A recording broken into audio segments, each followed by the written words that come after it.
transitioning out of sports. Yep. Pop culture, some other things that we like to talk about. Some different. My guy, the boy, Mr. Six himself, Drake. Yep. The gift that keeps giving, unfortunately. As a Drake fan, I say that, unfortunately. Yeah, you say that with a lot of... I'm fighting for my life online. I am. So this past week, Drake filed not one, but two pre-action petitions. Yep. And I'll let Bryce go ahead and break that down for you guys. So... the first case targeted against UMG and Spotify with claims of violating a RICO and manipulating streams through botting and influencers. The second claim calls out UMG and iHeartMedia on claims of defamation. So the first one is the petition that outlines a strategy by UMG to artificially inflate the popularity of Not Like Us. This includes using bots to generate fake streams, making undisclosed payments to Spotify for song promotion, and engaging in payola, illegal payments to radio stations. Additionally, UMG reportedly paid influencers and social media platforms to promote the song without transparency about these financial arrangements. A core issue in the strategic partnership between Spotify and UMG, which the petition describes as an effort to amplify music discovery and social interaction and enhance fan experience across the platform. Moreover, the petition also claims that UMG, which entered a global license agreement with Spotify in 2020, charged the streaming service 30% less to license Not Like Us in exchange for Spotify affirmatively recommending the song to users who were searching for other unrelated songs and artists without disclosing this information to the public. Okay, so I remember I called you when this first went out. We just talked about it, and initially I was like, why is he doing this? Whatever, trying to, get like a pulse on this, and right away, your thoughts went to his contract. I think he's trying to get out the UMG deal. That was that was literally your first. That was the first thing he said. It's like he must be trying to get out of that contract. And I was like, and that changed. My entire. What made you say that? That's only because I don't remember where I heard it from. I don't know if it was Mal or Academics, but they were talking about how he was kind of unsatisfied with the terms of UMG's contract, and that he signed. Right. Well, but then I think through us talking, we then found out that he's pretty much fulfilled his end of the bargain for UMG. Mm-hmm. And so he wants either a better deal or just more freedom to do what he wants. Yeah. But more money. He wants more money. Yeah. Most likely, which I don't blame him. I fulfilled my end of the bargain. I want more money in Spotify. And UMG was like, no. Because I think they're going off the length of the deal and not the money value of the deal, which that causes problems, right? Right. I've done what I need to do monetarily, but they're saying, yeah, well, you're still signed for another X amount of years. Or from what I heard is they just don't want to give him the money he wants. Yeah. Like I think if they be comfortable giving him the same deal he just signed. True. You know what I mean? But they just don't want to get up the ante on the, you know what I mean? Yeah. When a rapper's going into their 40s. But then, I always thought of history and when it comes to music, right? What happens when all these artists sign these major deals? Eventually, it's like, I'm done. I don't want to be tied to you anymore, and I'll do anything to get out this deal. Yeah, Prince changed his name. Yeah, a whole new artist. A whole symbol, no slave on his face. Yeah, Michael Jackson pretty much rebelled against Sony BMG, and that kind of killed his momentum. A lot of artists eventually just like, I don't want to be signed to this label anymore. Taylor got the nicest of it, where she was able to get out, sue. What was his name? You're talking about Dr. Luke or something like that. She was able to get out of her deal, but she could need her masters. Oh no, that's different. Dr. Luke, his situation was with Kesha.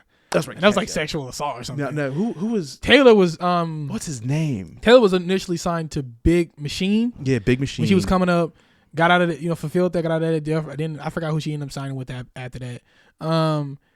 But then Scotty, I've got the dude. Drake's. I mean, not Drake. Justin Bieber's former manager.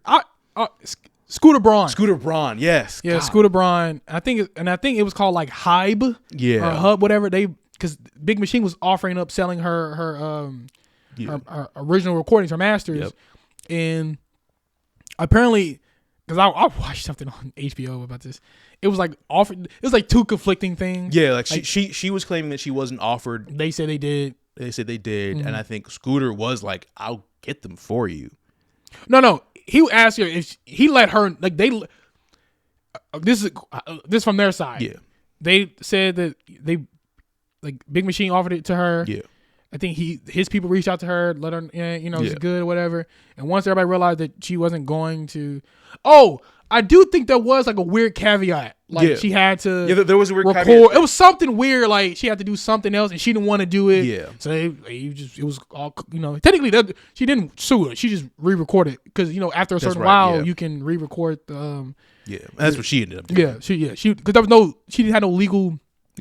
Grounds to really do anything. Yeah. So But that's what I thought about. It was like at some point, because he signed that deal 2020? 2021. Yeah. And before Certified Lover Boy. Yeah, before Certified Lover Boy. And 3-4 years in, it's like, all right, I could be doing more. Like I've done enough to get more. And, we all agree. I think we all in this room agree that those albums weren't the best. No. But he still toured well. Yeah. He had the record until Travis Scott just broke it. Yeah. So I can see his point of view.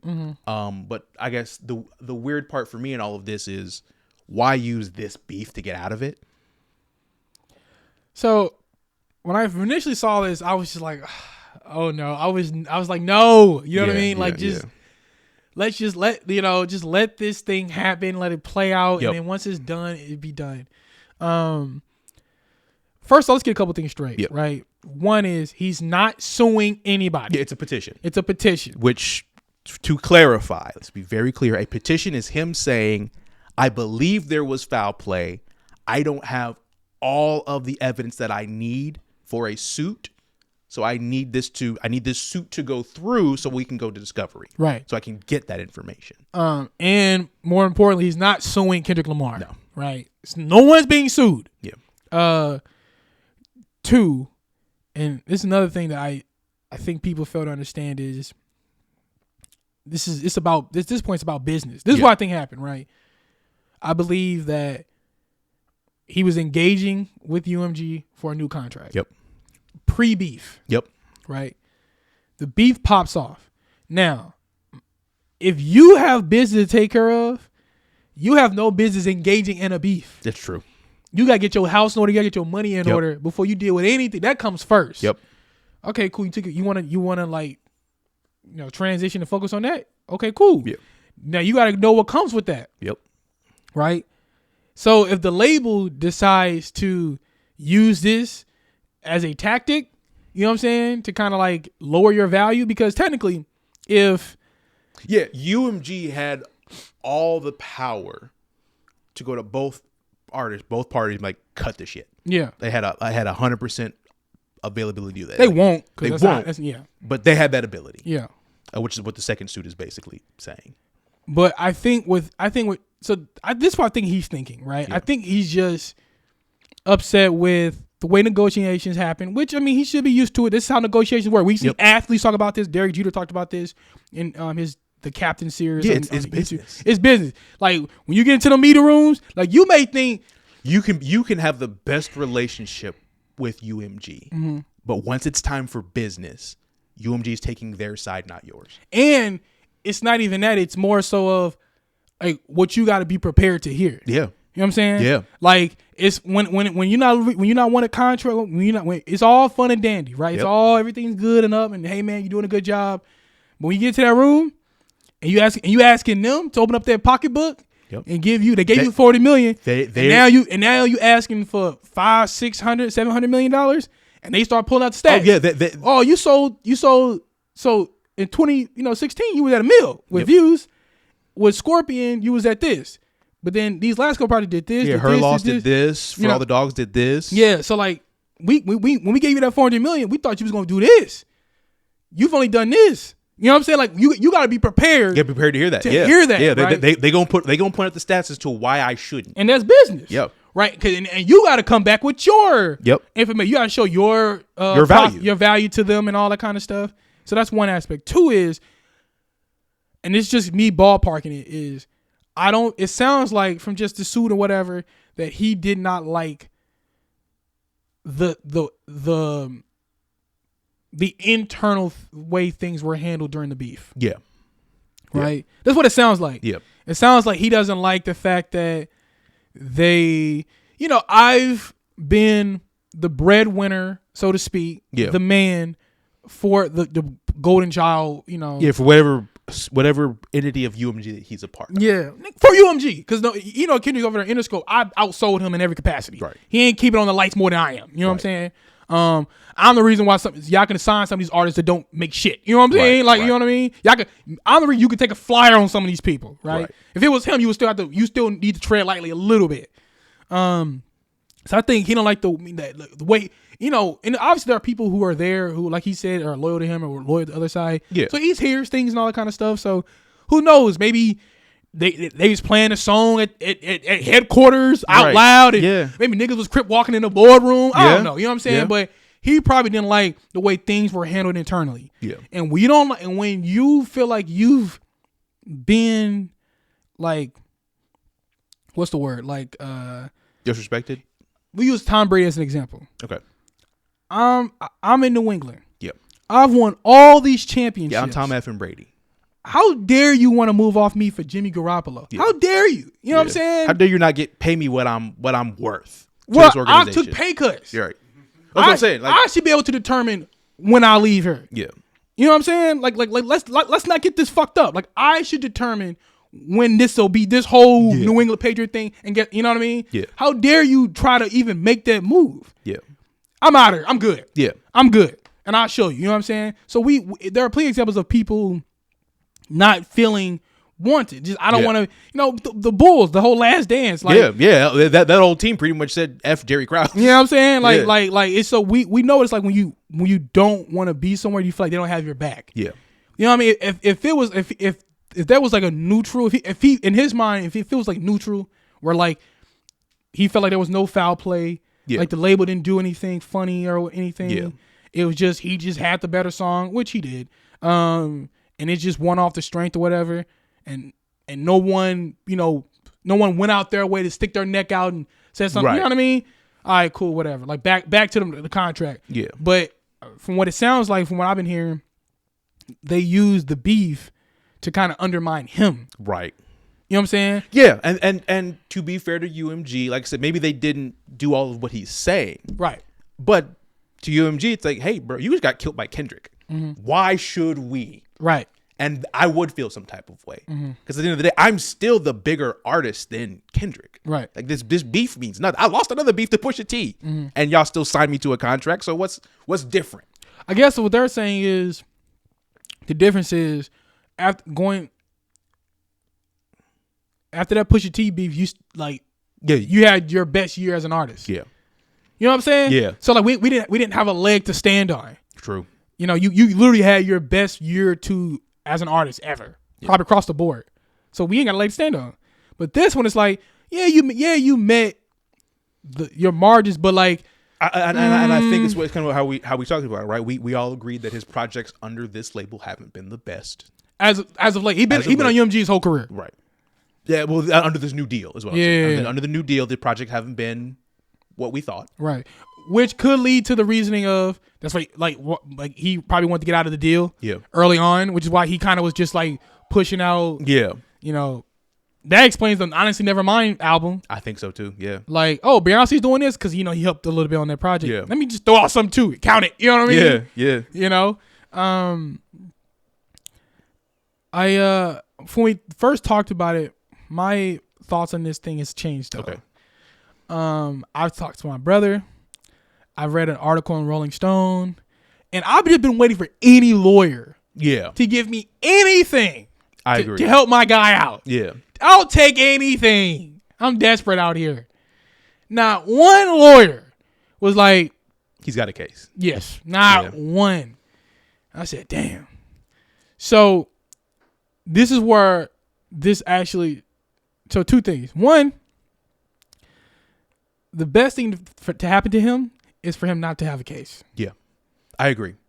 Because, like I said, it's a petition. Mm-hmm. So a judge has to look at what he wants and has to agree that you should be able to find this. Yeah.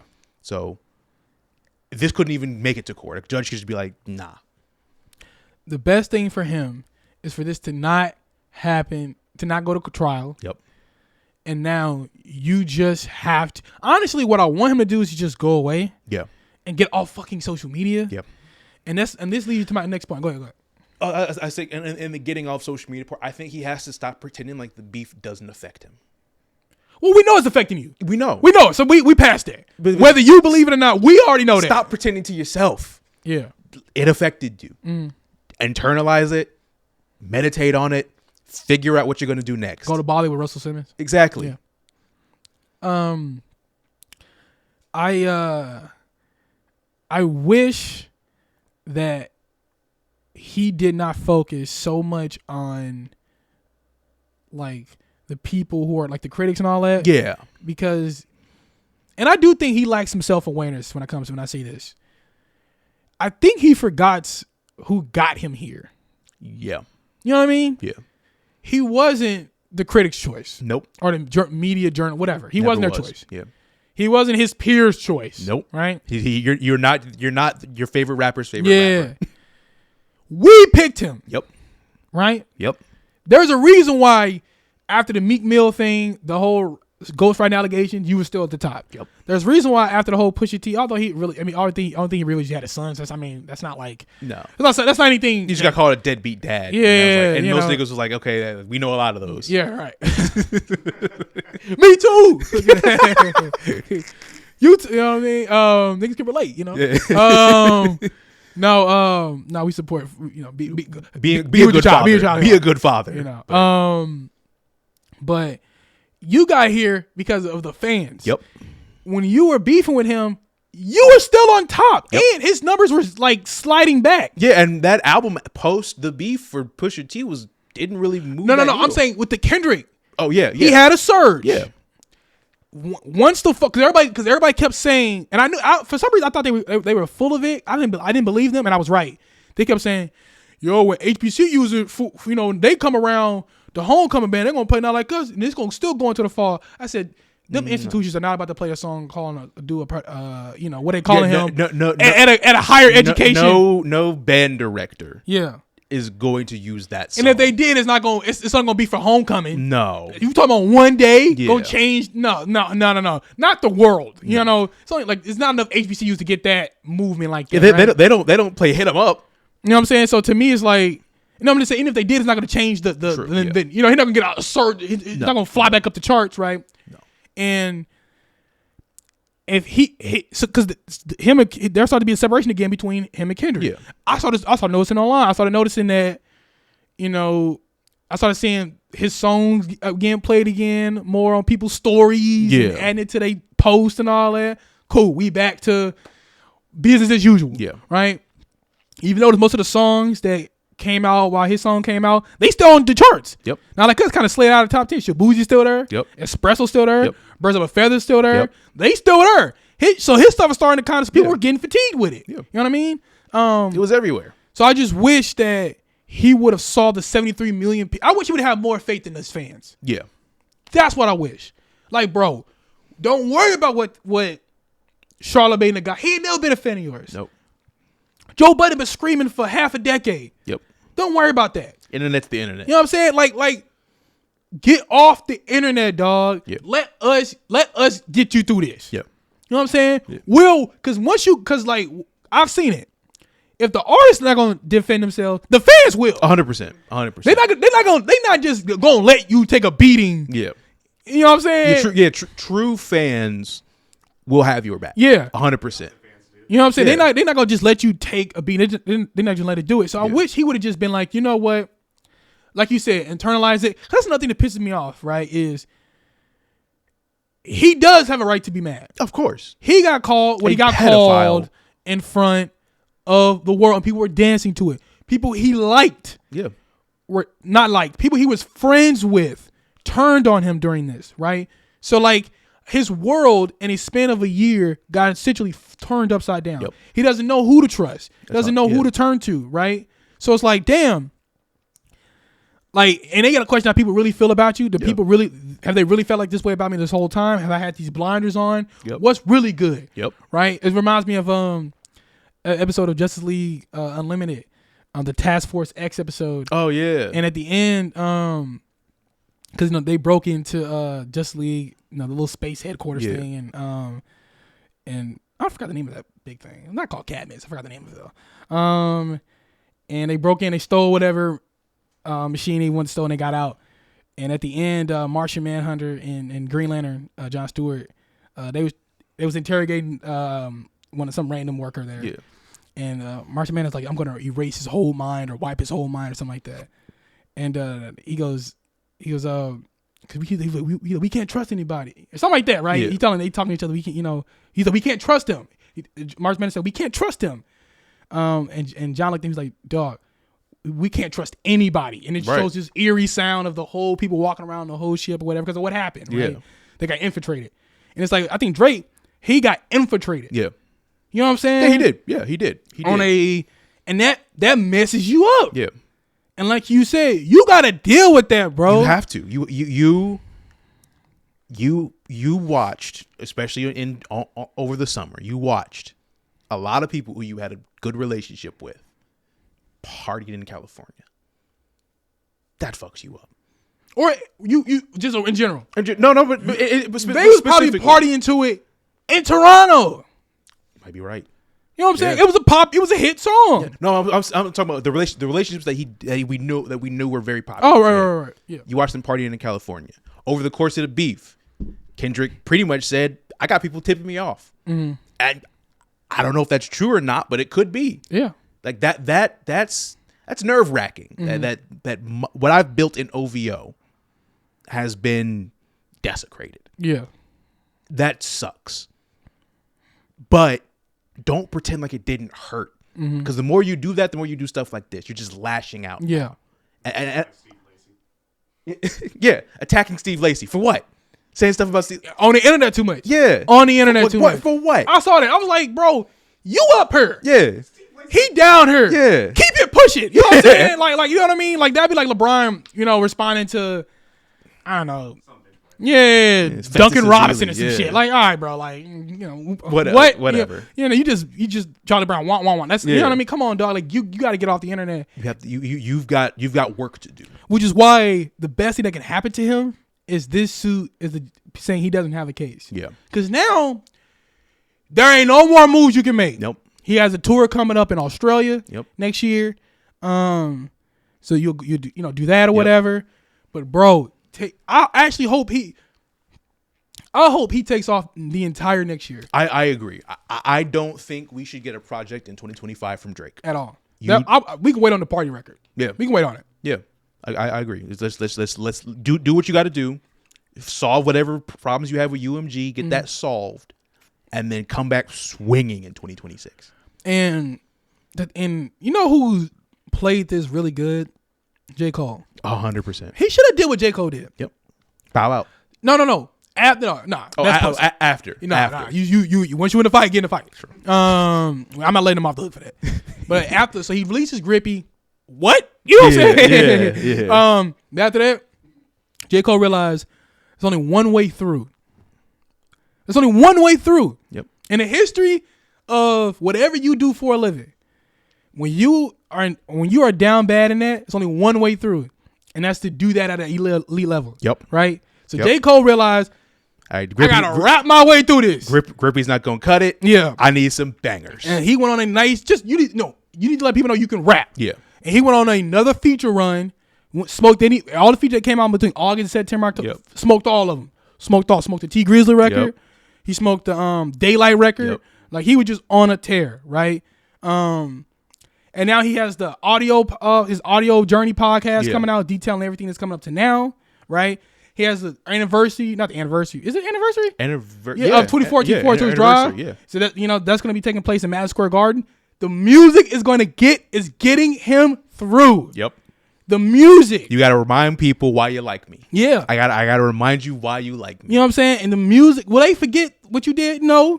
We're still going to forever call you a pussy. Yeah. If you do good, that'll trump it. Yeah. You know what I'm saying? That'll trump it. And the thing with Drake, like, bro, take some time. Yep.